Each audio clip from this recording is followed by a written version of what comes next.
Atomic Habit. Advantages of applying the principles from Atomic Habits by James Clear. 1. Small changes lead to big results. Asterisk emphasizes the power of making tiny improvements consistently, which compound over time into significant transformations. 2. Focus on systems, not goals. Asterisk encourages building habits through better systems and routines rather than obsessing over outcomes, making progress more sustainable. 3. Identity-based habits. Asterisk helps you align habits with your desired identity, e.g., I am a healthy person, making habits more meaningful and easier to stick with. 4. Clear framework. Cube, craving, response, reward. Asterisk provides a practical, science-backed method for building good habits and breaking bad ones. 5. Environment design. Asterisk shows how to shape your surroundings to make good habits easier and bad habits harder, boosting success chances. 6. Consistency over motivation. Asterisk teaches how to rely on habit cues and systems rather than unpredictable willpower or motivation. The surprising power of atomic habits. The fate of British cycling changed one day in 2003. The organization, which was the governing body for professional cycling in Great Britain, had recently hired Dave Brailsford as its new performance director. At the time, professional cyclists in Great Britain had endured nearly 100 years of mediocrity. Since 1908, British riders had won just a single gold medal at the Olympic Games, and they had fared even worse in cycling's biggest race, the Tour de France. In 110 years, no British cyclist had ever won the event. In fact, the performance of British riders had been so underwhelming that one of the top bike manufacturers in Europe refused to sell bikes to the team because they were afraid that it would hurt sales if other professionals saw the Brits using their gear. Brailsford had been hired to put British cycling on a new trajectory. What made him different from previous coaches was his relentless commitment to a strategy that he referred to as the aggregation of marginal gains, which was the philosophy of searching for a tiny margin of improvement in everything you do.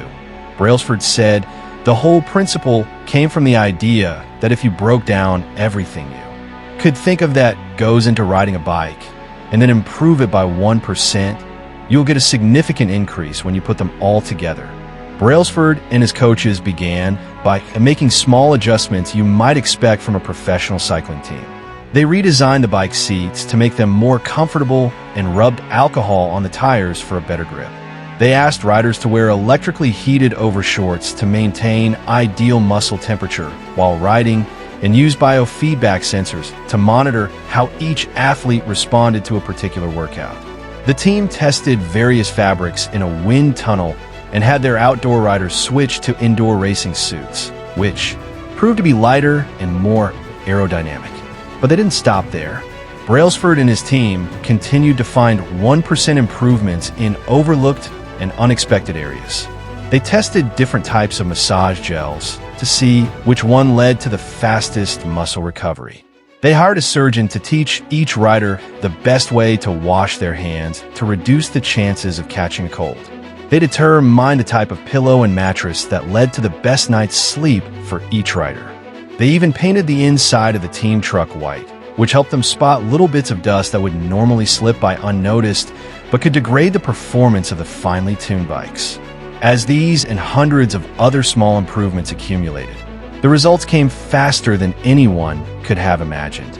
Just 5 years after Brailsford took over, the British cycling team dom and had the road and track cycling events at the 2008 Olympic Games in Beijing, where they won an astounding 60% of the gold medals available. 4 years later, when the Olympic Games came to London, the Brits raised the bar as they set 9 Olympic records and 7 world records. That same year, Bradley Wiggins became the first British cyclist to win the Tour de France. The next year, his teammate Chris Froome won the race, and he would go on to win again in 2015, 2016, and 2017, giving the British team 5 Tour de France victories in 6 years. During the 10-year span from 2007 to 2017, British cyclists won 178 world championships and 66 Olympic or Paralympic gold medals, and captured 5 Tour de France victories in what is widely regarded as the most successful run in cycling history. Asterisk. How does this happen? How does a team of previously ordinary athletes transform into world champions with tiny changes that, at first glance, would seem to make a modest difference at best? Why do small improvements accumulate into such remarkable results? And how can you replicate this approach in your own life? Why small habits make a big difference? It is so easy to overestimate the importance of one defining moment and underestimate the value of making small improvements on a daily basis. Too often, we convince ourselves that massive success requires massive action. Whether it is losing weight, building a business, reading a book, winning a championship, or achieving any other goal, we put pressure on ourselves to make some earth-shattering improvement that everyone will talk about. Meanwhile, improving by 1% isn't particularly notable. Sometimes it isn't even noticeable, but can be far more meaningful, especially in the long run. The difference a tiny improvement can make over time is astounding. Here's how the math works out. If you can get 1% better each day for 1 year, you'll end up 37 times better by the time you're done. Conversely, if you get 1% worse each day for 1 year, you'll decline nearly down to zero. What starts as a small win or a minor setback accumulates into something much more. Asterisk, as this book was going to print, new information about the British cycling team has come out. You can see my thoughts at atomichabits.com/cycling. 1% better every day. 1% worse every day for 1 year. 0.99365 is equal to 0.031% better every day for 1 year. 1.01365 is equal to 37.78. The effects of small habits compound over time. For example, if you can get just 1% better each day, you'll end up with results that are nearly 37 times better after 1 year. Habits are the compound interest of self-improvement. The same way that money multiplies through compound interest, the effects of your habits multiply as you repeat them. They seem to make little difference on any given day, and yet the impact they deliver over the months and years can be enormous. It is only when looking back 2, 5, or perhaps 10 years later that the value of good habits and the cost of bad ones becomes strikingly apparent. This can be a difficult concept to appreciate in daily life. We often dismiss small changes because they don't seem to matter very much in the moment. If you save a little money now, you're still not a millionaire. If you go to the gym 3 days in a row, you're still out of shape. If you study Mandarin for an hour tonight, you still haven't learned the language. We make a few changes, but the results never seem to come quickly, and so we slide back into our previous routines. Unfortunately, the slow pace of transformation also makes it easy to let a bad habit slide. If you eat an unhealthy meal today, the scale doesn't move much. If you work late tonight and ignore your family, they will forgive you. If you procrastinate and put your project off until tomorrow, there will usually be time to finish it later. A single decision is easy to dismiss. But when we repeat 1% errors day after day by replicating poor decisions, duplicating tiny mistakes, and rationalizing little excuses, our small choices compound into toxic results. It's the accumulation of many missteps, a 1% decline here and there, that eventually leads to a problem. The impact created by a change in your habits is similar to the effect of shifting the route of an airplane by just a few degrees. Imagine you are flying from Los Angeles to New York City. If a pilot leaving from LAX adjusts the heading just 3.5 degrees south, you will land in Washington, D.C. instead of New York. Such a small change is barely noticeable at takeoff. The nose of the airplane moves just a few feet, but when magnified across the entire United States, you end up hundreds of miles apart. Asterisk, similarly, a slight change in your daily habits can guide your life to a very different destination. Making a choice that is 1% better or 1% worse seems insignificant in the moment, but over the span. Asterisk, I geeked out and actually calculated this. Washington, D.C. is about 225 miles from New York City. Assuming you're flying on a 747 or an Airbus A380, changing the heading by 3.5 degrees as you leave Los Angeles likely causes the nose of the airplane to shift between 7.22, 7.6 feet, or about 86 to 92 inches. A very small shift in direction can lead to a very meaningful change in destination. Of moments that make up a lifetime, these choices determine the difference between who you are and who you could be. Success is the product of daily habits, not once-in-a-lifetime transformations. That said, it doesn't matter how successful or unsuccessful you are right now. What matters is whether your habits are putting you on the path toward success. You should be far more concerned with your current trajectory than with your current results. If you're a millionaire, but you spend more than you earn each month, then you're on a bad trajectory. If your spending habits don't change, it's not going to end well. Conversely, if you're broke, but you save a little bit every month, then you're on the path toward financial freedom, even if your MOVING slower than you'd like. Your outcomes are a lagging measure of your habits. Your net worth is a lagging measure of your financial habits. Your weight is a lagging measure of your eating habits. Your knowledge is a lagging measure of your learning habits. Your clutter is a lagging measure of your cleaning habits. You get what you repeat. If you want to predict where you'll end up in life, all you have to do is follow the curve of tiny gains or tiny losses and see how your daily choices will compound 10 or 20 years down the line. Are you spending less than you earn each month? Are you making it into the gym each week? Are you reading books and learning something new each day? Tiny pleas like these are the ones that will define your future self. Time magnifies the margin between success and failure. It will multiply whatever you feed it. Good habits make time your ally. Bad habits make time your enemy. Habits are a double-edged sword. Bad habits can cut you down just as easily as good habits can build you up, which is why understanding the details is crucial. You need to know how habits work and how to design them to your liking, so you can avoid the dangerous half of the blade. Your habits can compound for you or against you. Positive compounding. Productivity compounds. Accomplishing one extra task is a small feat on any given day, but it counts for a lot over an entire career. The effect of automating an old task or mastering a new skill can be even greater. The more tasks you can handle without thinking, the more your brain is free to focus on other areas. Knowledge compounds. Learning one new idea won't make you a genius, but a commitment to lifelong learning can be transformative. Furthermore, each book you read not only teaches you something new, but also opens up different ways of thinking about old ideas. As Warren Buffett says, that's how knowledge works. It builds up like compound interest. Relationships compound. People reflect your behavior back to you. The more you help others, the more others want to help you. Being a little bit nicer in each interaction can result in a network of broad and strong connections over time. Negative compounding. Stress compounds. The frustration of a traffic jam, the weight of parenting responsibilities, the worry of making ends meet, the strain of slightly high blood pressure. By themselves, these common causes of stress are manageable. But when they persist for years, little stresses compound into serious health issues. Negative thoughts compound. The more you think of yourself as worthless, stupid, or ugly, the more you condition yourself to interpret life that way. You get trapped in a thought loop. The same is true for how you think about others. Once you fall into the habit of seeing people as angry, unjust, or selfish, you see those kind of people everywhere. Outrage compounds.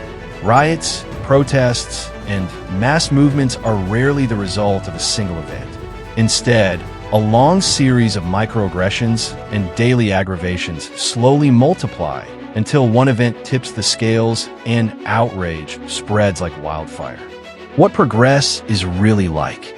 Imagine that you have an ice cube sitting on the table in front of you. The room is cold and you can see your breath. It is currently 25 degrees.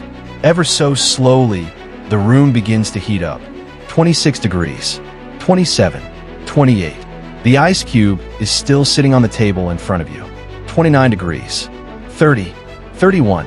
Still, nothing has happened. Then 32 degrees. The ice begins to melt. A 1 degree shift, seemingly no different from the temperature increases before it, has unlocked a huge change. Breakthrough moments are often the result of many previous AC tie-ins. which build up the potential required to unleash a major change. This pattern shows up everywhere. Cancer spends 80% of its life undetectable, then takes over the body in months. Bamboo can barely be seen for the first 5 years as it builds extensive root systems underground before exploding 90 feet into the air within 6 weeks. Similarly, habits often appear to make no difference until you cross a critical threshold and unlock a new level of performance. In the early and middle stages of any quest, there is often a valley of disappointment. You expect to make progress in a linear fashion, and it's frustrating how ineffective changes can seem during the first days, weeks, and even months. It doesn't feel like you're going anywhere. It's a hallmark of any compounding process. The most powerful outcomes are delayed. This is one of the core reasons why it is so hard to build habits that last. People make a few small changes, fail to see a tangible result, and decide to stop. You think, I've been running every day for a month, so why can't I see any change in my body? Once this kind of thinking takes over, it's easy to let good habits fall by the wayside. But in order to make a meaningful difference, habits need to persist long enough to break through this plateau, what I call the plateau of latent potential. If you find yourself struggling to build a good habit or break a bad one, it is not because you have lost your ability to improve. It is often because you have not yet crossed the plateau of latent potential. Complaining about not achieving success despite working hard is like complaining about an ice cube not melting when you heated it from 25 to 31 degrees. Your work was not wasted. It is just being stored. All the action happens at 32 degrees. When you finally break through the plateau of latent potential, people will call it an overnight success. The outside world only sees the most dramatic event rather than all that preceded it. But you know that it's the work you did long ago, when it seemed that you weren't making any progress, that makes the jump today possible. It is the human equivalent of geological pressure. Two tectonic plates can grind against one another for millions of years, the tension slowly building all the while. Then, one day, they rub each other once again in the same fashion they have for ages, but this time the tension is too great. An earthquake erupts. Change can take years before it happens all at once. Mastery requires patience. The San Antonio Spurs, one of the most successful teams in NBA history, have a quote from social reformer Jacob Riis hanging in their locker room. When nothing seems to help, I go and look at a stonecutter hammering away at his rock, perhaps 100 times without as much as a crack showing in it. Yet at the 101st blow, it will split in two, and I know it was not that last blow that did it, but all that had gone before. The plateau of latent potential. We often expect progress to be linear. At the very least, we hope it will come quickly. In reality, the results of our efforts are often delayed. It is not until months or years later that we realize the true value of the previous work we have done. This can result in a valley of disappointment, where PLE feel discouraged after putting in weeks or months of hard work without experiencing any results. However, this work was not wasted. It was simply being stored. It is not until much later that the full value of previous efforts is revealed. All big things come from small beginnings. The seed of every habit is a single, tiny decision. But as that decision is repeated, a habit sprouts and grows stronger. Roots entrench themselves and branches grow. The task of breaking a bad habit is like uprooting a powerful oak within us. And the task of building a good habit is like cultivating a delicate flower one day at a time. But what determines whether we stick with a habit long enough to survive the plateau of latent potential and break through to the other side? What is it that causes some people to slide into unwanted habits and enables others to enjoy the compounding effects of good ones?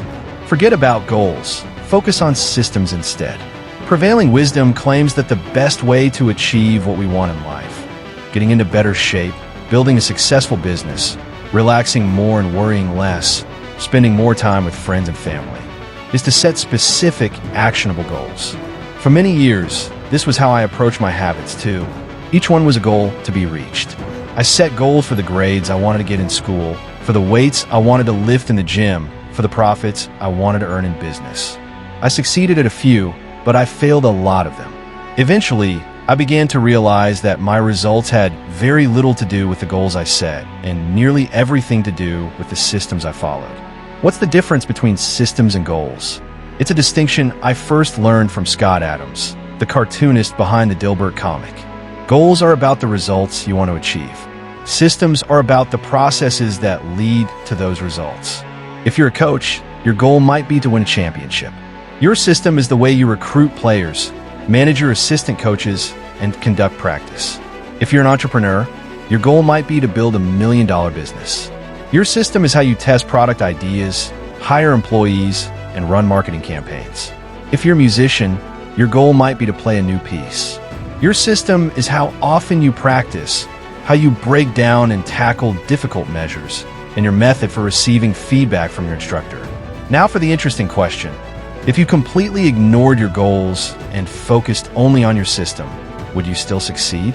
For example, if you were a basketball coach and you ignored your goal to win a championship and focused only on what your team does at practice each day, would you still get results?